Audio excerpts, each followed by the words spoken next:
Okay, so got back from seeing Ready Player One.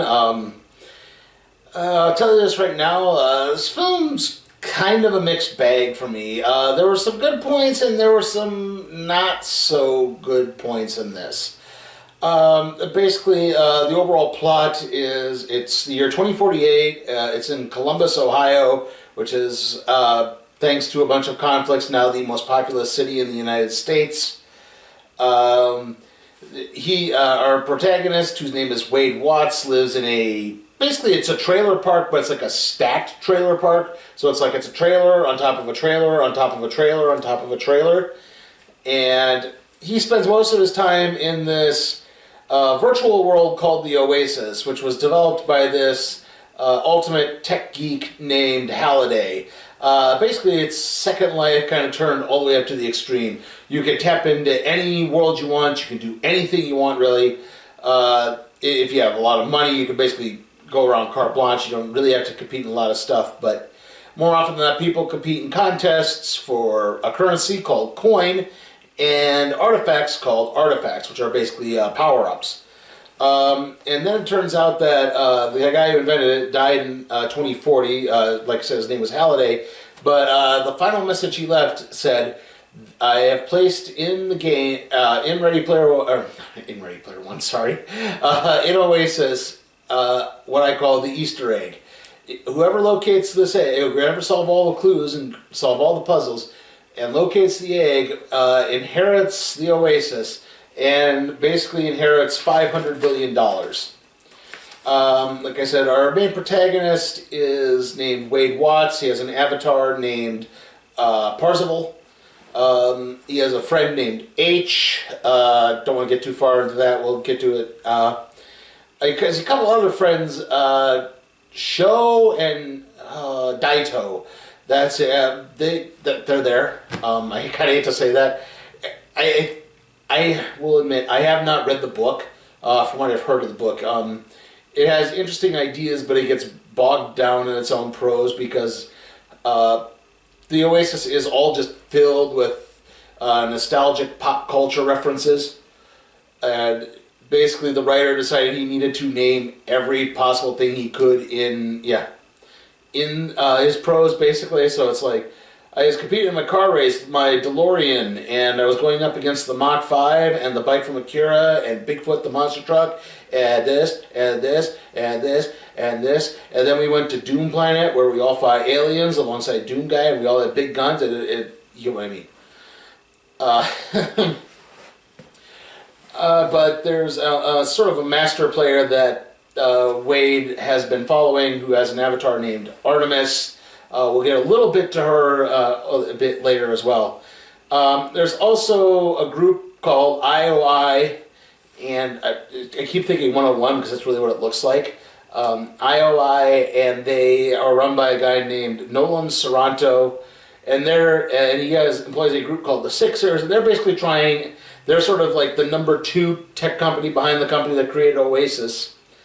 And they're basically trying to plot a takeover. So exactly, these are people who are working under the command of Sorrento to find the Easter egg, and he wants to basically take what is effectively a free experience and just fill it up with pop-up ads and bog it down and slow it down so that only the wealthy few can really enjoy it, and that way they can make more money, and capitalism is evil, blah blah blah blah blah. And anyway, I can't really go into all the pop culture references involved in this because we'll just be here all day, but there's a lot. There's the Iron Giant and Chucky and King Kong, and let me think here. The box that Gizmo came in Gremlins is in there, and like I said, all the various cars, the bike from Akira, the Mach 5 from Speed Racer. At one point, the RX-78 from Gundam shows up. So, yeah. Anyway, it's basically known that Wade/Percival has a not-so-secret crush on Artemis, and he actually sort of assists her in winning a race that actually leads to the discovery of the first clue for the Easter egg. Basically, Wade went through this big collection of Halliday's personal journals, and he basically studied through them and studied through them and studied through them and studied through them, and eventually managed to piece together how to win this race. And it was by going backwards in his DeLorean. And so he was able to, and he basically kind of spread it to a few of his friends, and he earns a lot of money that way. And this kind of catches the attention of Sorrento at IOI. And at one point, he basically approaches him to say, hey, look, I'll give you $25 million. You could do it. Yeah, you don't have to worry about any more problems. You can live the life you want. And he sort of, and I'll get back to how it is this happens. Basically, you know, Sorrento's a bad guy. He hires a sort of avatar hitman named IROC to basically try to find out what he can on Wade, because the avatars are the avatars. You don't know who the real people are supposed to be. And IROC follows Percival as he goes on kind of a date with, I'm trying to think what her name is now, Artemis, sorry. At which point, Wade inadvertently lets slip his real name, and that's kind of a big no-no. You don't know, you can't really trust all these people. And that's how Sorrento gets the information, and they go, and they sort of try to lure him off. It's like, look, he'll either agree and come with us, or he'll disagree, which is most likely, and we'll just have to take him out. And what they do is they attack where his address is located. Unfortunately, that winds up killing the only family he has left. Yeah, I forgot to mention Wade is an orphan. And it's from that, though, that someone grabs him and sort of takes him to a hiding place, where it's then that Artemis reveals herself, and her name is Samantha, and she has a birthmark on over her right eye, but it kind of comes and goes. Like, the makeup on it was not very good. Like, maybe it's just the way the light was hitting it, because sometimes it's like you can see like the little outline of it. It's like sometimes it's like it's big and it's noticeable, and other times it's like sometimes it's like this, and other times it's like this. Yeah, and it's all you really see. Yeah, like I said, I don't know if it's necessarily anyway. Eventually they start piecing together the second clue. There's 3 clues to the Easter egg. They piece together that is located in a copy of The Shining. And basically the motif throughout this is Halliday slowly realizing that, yeah, he created this cool thing, yeah, he made all this money, but he so cut himself off to the world. He just lived in the oasis, he just lived in the virtual world, that he neglected reality. It's even revealed that he had fallen in love with a woman who later wound up marrying his business partner. So, yeah. It's like, I never took that chance. Like, live life is the whole point. Like, it's okay to have fun, but don't let a virtual world dominate your life. Remember to live in real reality. Eventually, along the way, too, he meets the real-life personas of his other friends. One, H, who's sort of the gearhead, turns out is actually a woman, even though he's, like I said, Wade's thought H was a guy the whole time. And then turns out another one is like an 11-year-old Chinese boy, and another one is just an average Japanese teenager guy. And as this happens, though, unfortunately, Samantha Artemis gets kidnapped by 101. One more thing about Samantha. Her father, it turns out, like, you don't work for a salary in this future. You work to pay off a debt. And they put you in a loyalty program, and her father basically got worked completely to death. He never got a break or anything. And so she's plotting to try to take down IOI and sort of maybe change things for the better.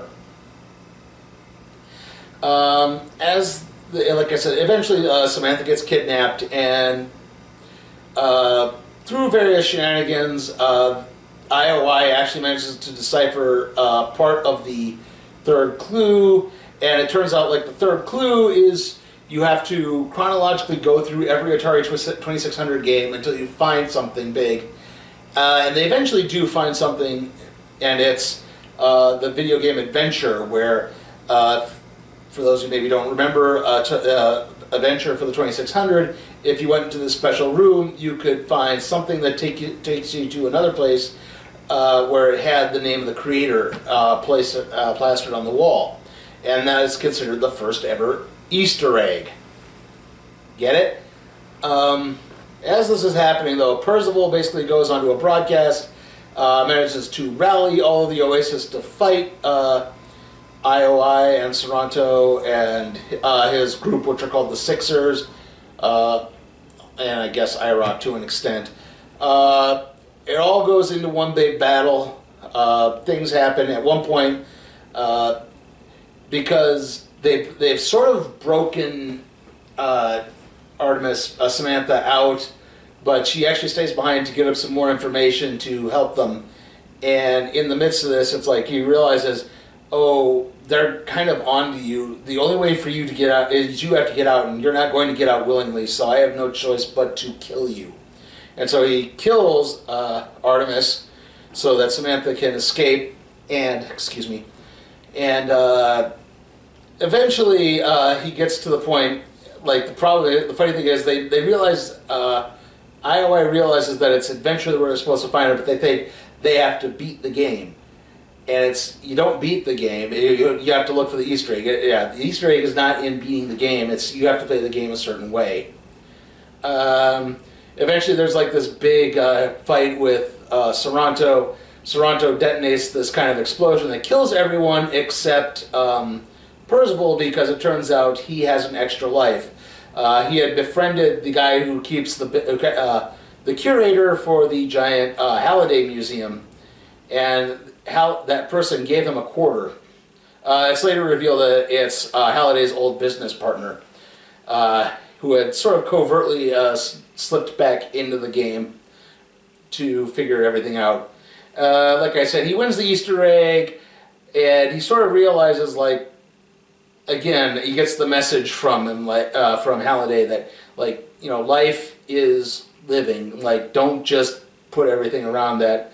And so he and his friends wind up taking over the Oasis, and they said that one of their decrees, and it's not a popular one, but it's Tuesdays and Thursdays, the Oasis goes on lockdown and people have to live their actual lives. Okay. I hope that was reasonably concise. I know sometimes I get a little too detail heavy in my recaps. I hope that at least you got kind of the gist of what was going on, because that's sort of my problem with this. Like, there were some parts that were really good. I did like a lot of the interaction between the characters and stuff when they were playing the game in their avatar forms, and a little bit out of it. But unfortunately, it's like there were just parts where it was so boring. Like Saranto, the guy who runs IOI, he's so inept. There's actually a point that it's revealed that he employs people to feed him pop culture information so that he actually so that it looks like he understands what it is he's talking about. And that's interesting, but it doesn't really go anywhere. And then there's, you know, there's just points where, again, where they're looking for this clue, and it just kind of keeps dragging. It's like, just get to the damn point. The last bit with Adventure, it's like, again, what probably should take at least 5 minutes feels like it takes about 15. That's the best way I could describe it. Like I said, for the most part, the performances are okay. The villains are not good. Okay, I'll just tell you that right now. The villains are pretty crap. You know, in-game, H and Wade, Percival/Wade, and Artemis, and H/Helen, that's H's real name, they're all pretty good. The other two are just kind of there, unfortunately. Like I said, I can't really go into all, I mean, outside of the pop culture stuff, which is pretty well done and implemented well. The music is really well used throughout it. There's a lot of 80s stuff. Surprisingly, it's just 80s stuff. It's not 80s and 90s and 2000s, which should also kind of be involved in this. I mean, you could reasonably argue, okay, Gundam is a 70s, 80s to the current day thing, but Gundam here in the States was never really big until, the mid to late 90s. So, okay, so yeah, I mean, like I said, there's things like Chucky and the Iron Giant, which, again, well, maybe not Chucky, but Iron Giant, I would say, is more of a 90s thing. Jurassic Park, which is a 90s thing, too. Anyway, I mean, those, they're fun, but they sometimes get a little too overkilly. Like, I was more interested when Percival was in the archive, the Holiday archives, and he's going through the journals, he's kind of absorbing the lessons. Like, that's the stuff that really interested me. And him sort of talking with Artemis and building the relationship to the point that even when he slips up and mentions his name, it's like, she really chastises him for it. Like, you idiot, I was falling for you, I liked you, and now you've blown it because you're risking so much. You don't know anything about me. I'm not some guy. Yeah, but anyway. Again, it's like, it tries to pull characters in all these different directions. I think it just doesn't quite work. Like I said, I wish they had focused. I wish it was a tighter movie. I think you could have shaved about 20 minutes off of this. It would have been a much tighter, bit more enjoyable experience. Again, shorten up the second section, which is them running through Stanley Kubrick's The Shining, trying to find this thing.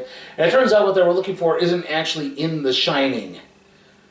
Like, yeah, sorry, I'm talking this down. I'm trying to phrase things the way so that I sound like I'm making a positive comment. Like I said, I like when he's studying the archives, trying to learn the clues and stuff like that.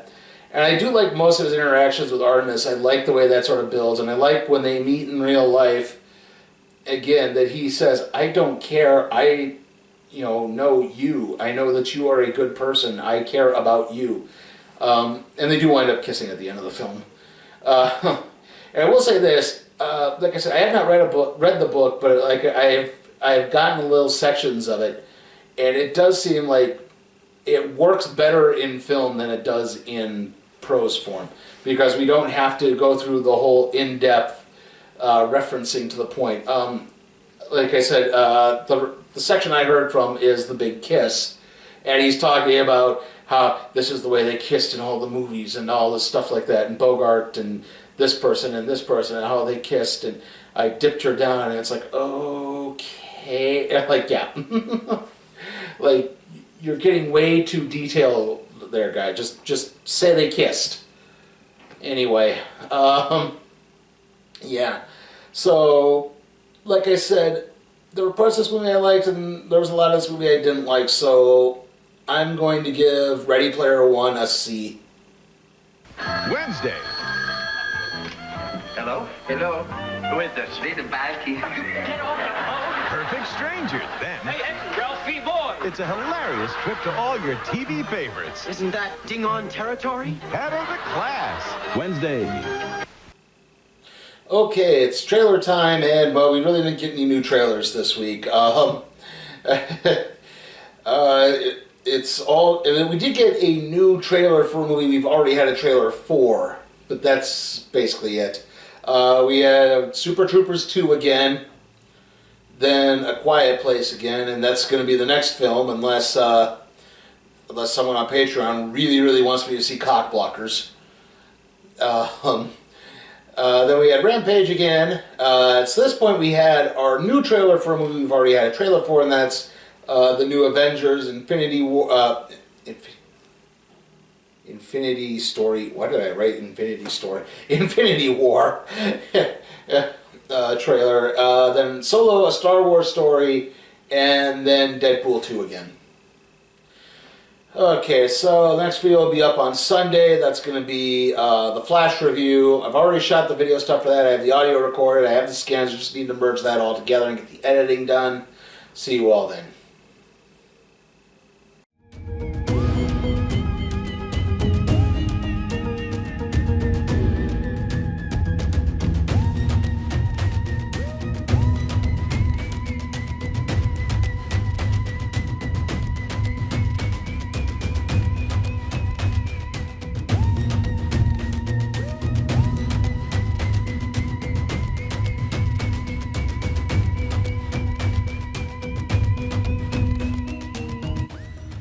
Hey guys, is there a movie you want me to tackle? If it's some stinker like Baywatch or the Emoji Movie or something else? Check out my Patreon at Sleepy Time for Cat Productions. See how you can make that happen.